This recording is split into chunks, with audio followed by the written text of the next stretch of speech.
Bienvenidos a la clase de hipoglicemiantes y antigotosos. Para empezar a hablar sobre el tema, tenemos que definir qué es el ácido úrico. El ácido úrico es el producto final del metabolismo de las purinas. Las purinas provienen de la metabolización de los ácidos nucleicos que están disponibles en todas las células que tengan núcleo y obviamente provienen también de la ingesta de alimentos, como las carnes rojas, los embutidos, mariscos, frutos secos, conservas. Este punto es importante porque parte del tratamiento va a incluir, aparte de los medicamentos, el consejo dietético. Entonces, en esta diapositiva lo que nosotros podemos ver es que los ácidos nucleicos y los alimentos son la fuente de las purinas. Voy a poner el láser. Y a partir de las purinas se genera hipoxantina, xantina y ácido úrico. Y el ácido úrico es el que va a pasar al plasma y generar la uricemia, es decir, el valor normal de ácido úrico que va entre 3 y 7 miligramos por decilitro. Este pasaje de hipoxantina a xantina y de xantina a ácido úrico se realiza principalmente en el hígado y el intestino delgado por una enzima llamada xantina oxidasa. Una vez que el ácido úrico llega a la sangre, es decir, hay una producción de ácido úrico normal, este ácido úrico es eliminado por el riñón y también encontramos un valor de ácido úrico normal en orina que va de 250 a 750 o 700 en algunos lados o 800 en otra bibliografía miligramos en 24 horas. Es decir, este valor yo lo voy a sacar de juntar y analizar orina de 24 horas. Entonces, que haya una uricemia elevada va a depender de dos situaciones. O que haya una producción aumentada de ácido úrico o que haya una excreción disminuida de ácido úrico. Como por ejemplo, entonces las causas de hiperuricemia son el aumento de la síntesis del ácido úrico por aumento del catabolismo de las purinas, por ejemplo, enfermedades mielo o linfoproliferativas, leucemas, linfomas, donde las células tumorales se rompen o mueren y eso libera ácidos nucleicos. La hemólisis, que son los glóbulos rojos que se rompen, el tratamiento quimioterápico, que son drogas que hacen que estas células mielo-linfoproliferativas se rompan, se lisen y generen elevación del ácido úrico en el tratamiento quimioterápico, o una situación donde estas células patológicas que crecen tanto y hay tantas, se pueden llegar a romper y generar elevación del ácido úrico y de otras sustancias intracelulares que se conoce como síndrome de lisis tumoral, que es una urgencia oncológica. En otros casos, la hiperuricemia se produce por aumento de la ingesta. Esto tiene que ver con la ingesta de carne, achuras, grasas. Y después hay otros defectos enzimáticos ligados al X que nosotros no vamos a describir en esta clase. Otras causas de hiperuricemia son la disminución de la excreción del ácido úrico, y esto puede darse en tres situaciones. La primera es el aumento de la reabsorción del ácido úrico. Esto ocurre cuando utilizamos fármacos como por ejemplo diuréticos o aspirina en dosis bajas que hacen que se aumente la reabsorción en los túbulos del ácido úrico. También puede haber una disminución de la secreción que es por la presencia de ácidos como por ejemplo la aspirina de nuevo que compite con el ácido úrico en el sistema de transporte tubular. Y el último caso es el paciente que tiene disminución del filtrado glomerular, es decir, insuficiencia renal, que hace que se excrete menor cantidad de ácido úrico. La causa más frecuente de hiperuricemia, por lejos, es la disminución de la excreción renal.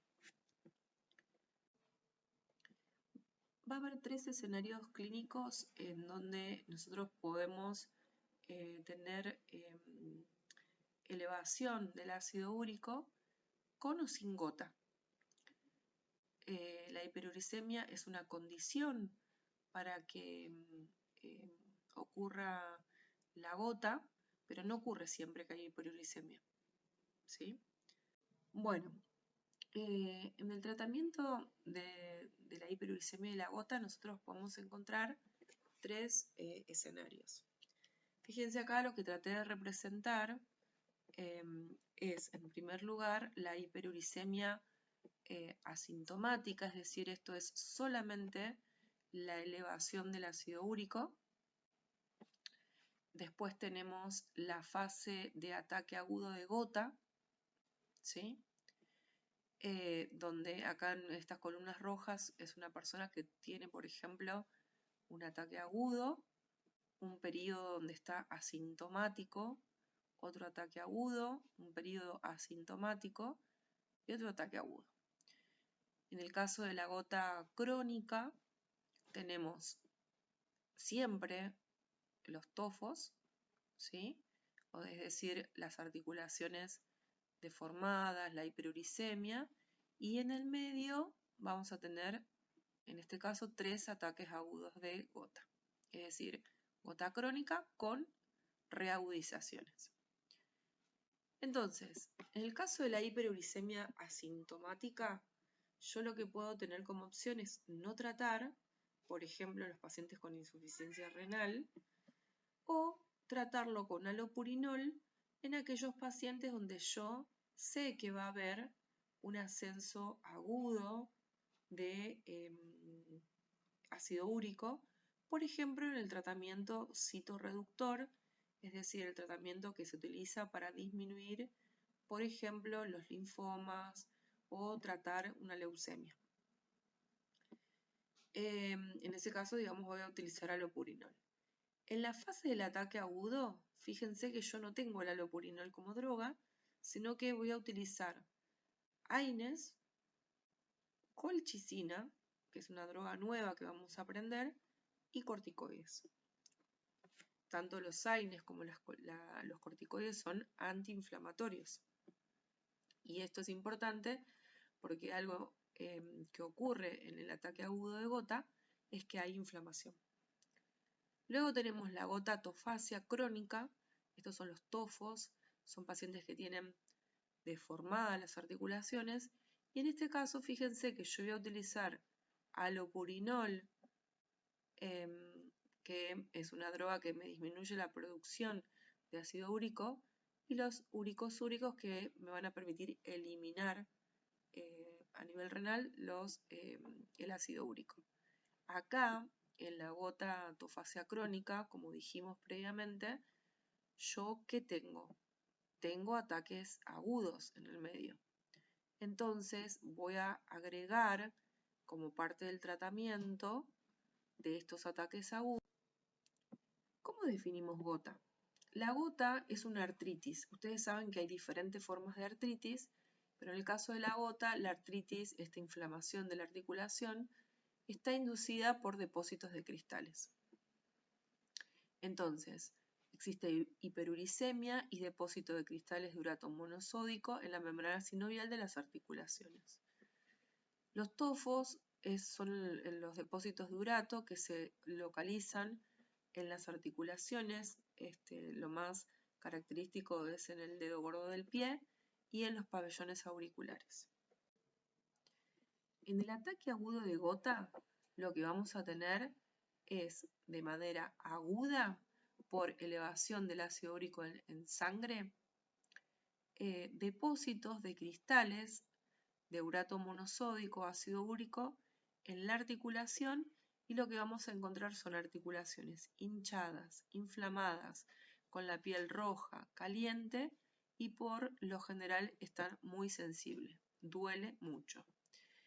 Este compromiso generalmente se da en el dedo gordo del pie, pero también puede aparecer en la rodilla, en el tobillo, y resultan articulaciones que son más afectadas, es decir, siempre los miembros inferiores. Pero también puede haber en las manos, por ejemplo. Puede haber fiebre, el dolor comienza súbitamente y se describe como un dolor pulsátil y opresivo en la articulación. La verdad que es muy. Esta es otra foto, fíjese que la gota aguda es así, con mucha inflamación, también se llama podagra, y después tenemos la gota crónica, que esto fíjense que son articulaciones que están completamente dañadas, deformadas. Si ustedes le pudieran hacer una radiografía a estas manos, van a encontrar que hay mucha lesión y alteración de las articulaciones. Para el tratamiento agudo de la gota, dijimos que vamos a utilizar colchicina y 2 antiinflamatorios, los corticoides y los AINES. Es importante que sepan que no se combinan las 3 drogas, es decir, utilizo colchicina o corticoides o AINES. Esto puede pasar, por ejemplo, que en pacientes que yo tengo contraindicación para la colchicina, utilice corticoides, o en pacientes que yo tengo alguna contraindicación para el uso del AINES, como por ejemplo indometacina o ibuprofeno, yo puedo utilizar corticoides o puedo utilizar colchicina, pero lo importante es que sepan que no son los 3 en conjunto, sino que es uno u otro. La colchicina es un antiinflamatorio eficaz y selectivo en la artritis gotosa, y esto es importante porque quiere decir que va a actuar solo en el caso de que haya una artritis gotosa. Si yo a un paciente con una artritis que yo sospecho que es gotosa y le administro colchicina y no mejora, probablemente no sea una artritis gotosa. Entonces muchas veces me sirve para hacer diagnóstico de la causa de la artritis. La colchicina alivia en forma significativa los signos y síntomas de las crisis agudas de gota o de las reagudizaciones en el caso de pacientes con gota crónica y constituyen un agente preventivo eficaz. Un concepto importante es que no influye en la excreción renal de ácido úrico ni en su concentración en el plasma, es decir, que no generan descenso del ácido úrico. ¿Cuál es el mecanismo de acción? El mecanismo de acción de la colchicina no es tan claro. Lo que se sabe es que interfiere en la función de los usos mitóticos, por lo cual altera todo lo que es la quimiotaxis, todo lo que tenga que ver con el funcionamiento de los microtúbulos. Entonces, a nivel de la articulación, inhibe la migración de los granulocitos hacia la zona inflamada, disminuye la actividad metabólica y fagocítica y disminuye la liberación de ácido láctico y las enzimas proinflamatorias. Con lo cual, el pH no desciende como descendería en un caso de una inflamación y no se induce la precipitación de nuevos cristales. Es decir, los cristales que ya estaban depositados van a empezar a disolverse y no se van a precipitar más porque hay una modificación en el pH en esa articulación. La farmacocinética de la colchicina, esta es una diapositiva que está en inglés, pero por ahí lo más importante que quería que se lleven ustedes de esta parte es lo siguiente. Se da por vía oral la mayoría de las veces, aunque también existe una forma endovenosa. Cuando se administra por vía oral, puede llegar a producir eventos adversos a nivel del tubo digestivo por esta alteración de la motilidad que genera por alterar los microtúbulos. En el 80 al 90% se excreta por vía digestiva, tiene una circulación enterohepática, se metaboliza en el hígado y hay un 10 o 20% que se excreta por riñón. En el caso de que haya insuficiencia renal, entonces tiene una buena absorción, a nivel endovenoso produce flebitis local y como no altera la motilidad intestinal, evita la intolerancia digestiva, pero la vía endovenosa tiene un problema, que es que al la colchicina tener un margen de seguridad muy estrecho, podemos no darnos cuenta en el momento que el paciente se está intoxicando con colchicina. Ahora lo vamos a explicar bien. Tiene una unión de proteínas nula, una vida media de 20 minutos, que se modifica con la insuficiencia renal. Y por ahí lo más importante son sus reacciones adversas. En dosis terapéuticas, la colchicina produce toxicidad gastrointestinal, es decir, el paciente puede tener diarrea, aumento de los ruidos en la panza, sentir que el intestino se mueve. Y esto es en dosis terapéuticas. A mí esta toxicidad gastrointestinal me va a servir como una alarma para suspender la administración de colchicina.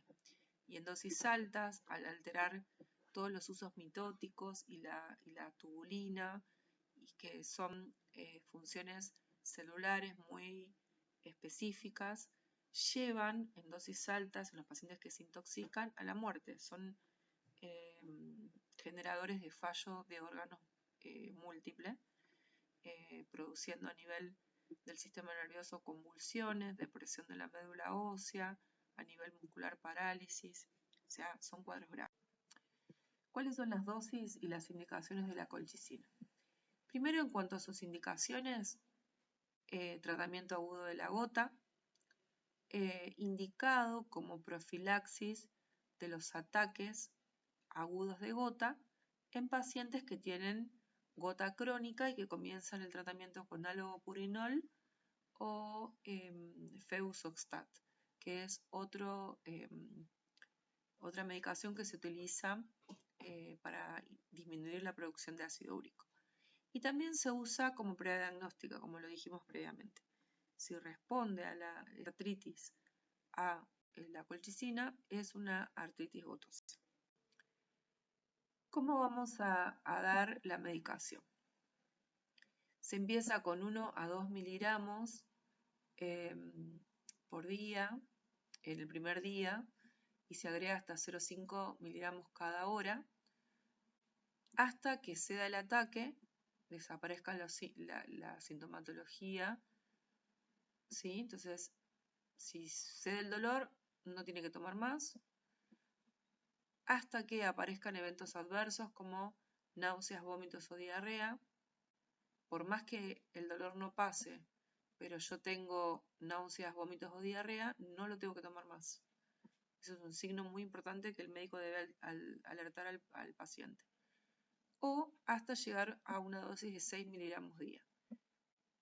Esto lo vamos a tratar de evitar, ¿no? O sea, fíjense acá que generalmente esto sería en el caso de que el paciente no tolera el dolor, pero también hay un método más lento que llegamos en el primer día a 4 miligramos, no llegamos a los 6, donde obviamente el paciente puede tener dolor, pero que ese dolor sea tolerable, ¿sí?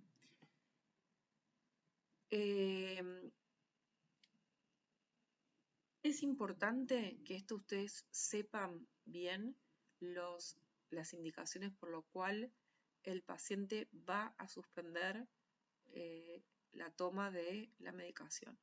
Si el dolor se va, si aparecen eventos adversos o si se llega a 6 miligramos día.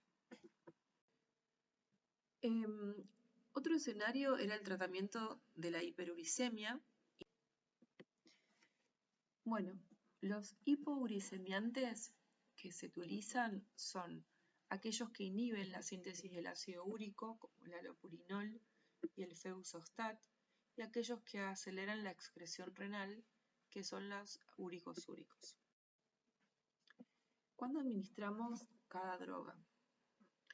Si la uricosuria es menor a 700 miligramos con función renal normal, vamos a utilizar uricosúricos. ¿Esto qué quiere decir? Fíjense la siguiente, ¿no? Dice si la uricosuria es superior a 700 miligramos por día, esto acuérdense que es una orina de 24 horas, se debe pensar que existe hiperproducción.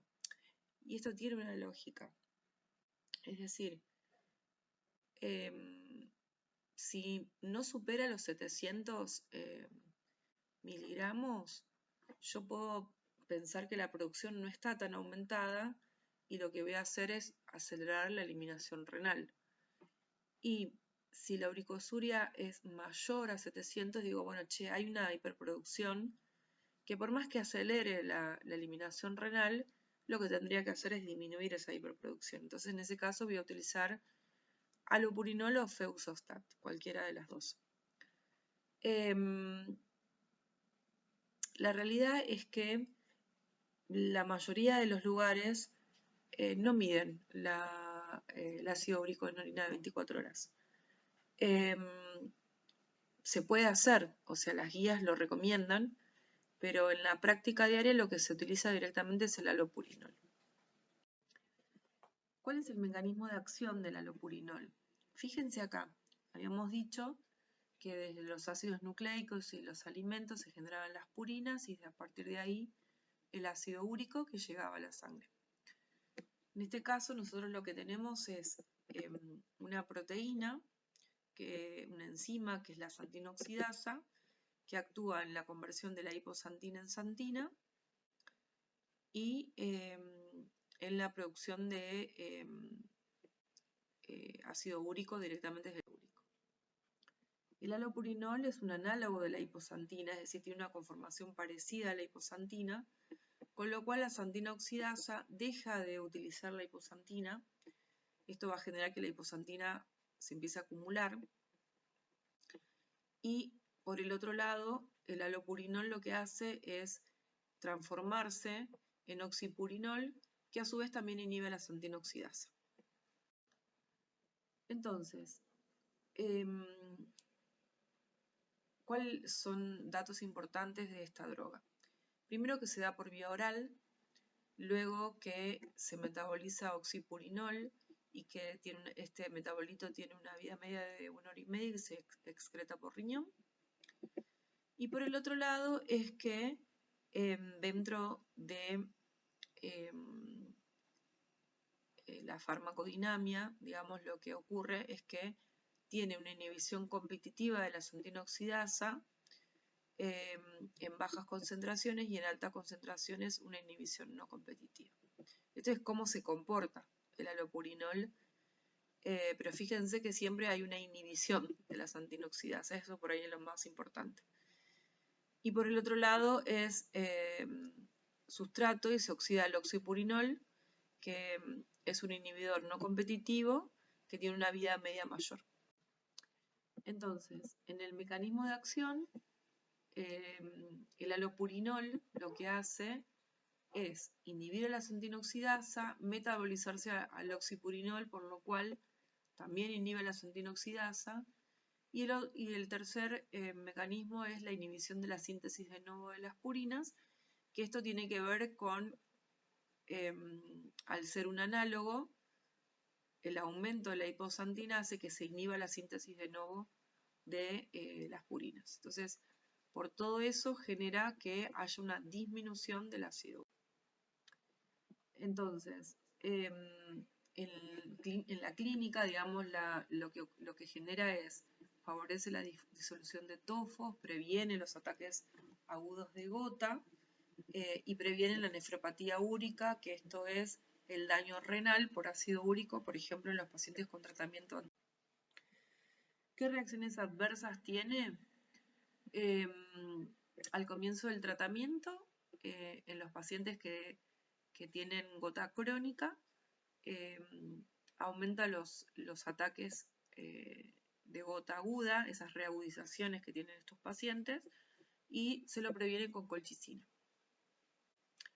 Algo importante es que en la gota aguda yo no voy a usar allopurinol. En realidad, lo que voy a tratar de hacer es tratar el síntoma y cuando pase el ataque agudo de gota, recién voy a poder tratar esa hiperuricemia con dieta, con el allopurinol, con uricosúricos, dependiendo de cómo esté el paciente. ¿Sí? Bien, está contraindicado en las mujeres que amamantan y en niños, excepto si los niños van a hacer tratamiento clásico. El febuxostat es un inhibidor de la santina oxidasa no purínico, es decir, no es un análogo de las purinas, que está disponible en la Argentina. Disminuye la formación de ácido úrico y en dosis diarias de 80 a 120 miligramos fue más eficaz que el halopurinol a la dosis diaria estándar de 300 miligramos para disminuir la concentración sérica de uratos. Se los cuento porque está disponible en la Argentina, aunque, digamos, no tiene por ahí muchos más beneficios que el halopurinol. También produce como efectos adversos, al igual que el halopurinol, ataque agudo de gota en las primeras semanas de los pacientes tratados para gota crónica y que van a requerir colchicina en ese momento. Después produce alteraciones de las pruebas hepáticas, diarrea, cefalea. Y por último, los uricosúricos, que disminuyen la reabsorción de ácido úrico en el túbulo contorneado proximal, son el probenecid, la sulfimpirazona y la benzbromarona. Esta última es la que se usa más en otros países, acá en Argentina no se utilizan, pero en Europa la benzbromarona es la que más. Esta es una tabla comparativa, fíjense que dice que no se comercializan en Argentina, ¿sí? Los tres producen obviamente disminución de la uricemia, están ahí sus dosis y sus eventos adversos. Las tres se administran por vía oral. Esto es para que tengan una idea, no va a formar parte del examen cada droga, pero sí sepan que existen los uricosúricos. Bueno, muchas gracias y nos vemos en las siguientes clases.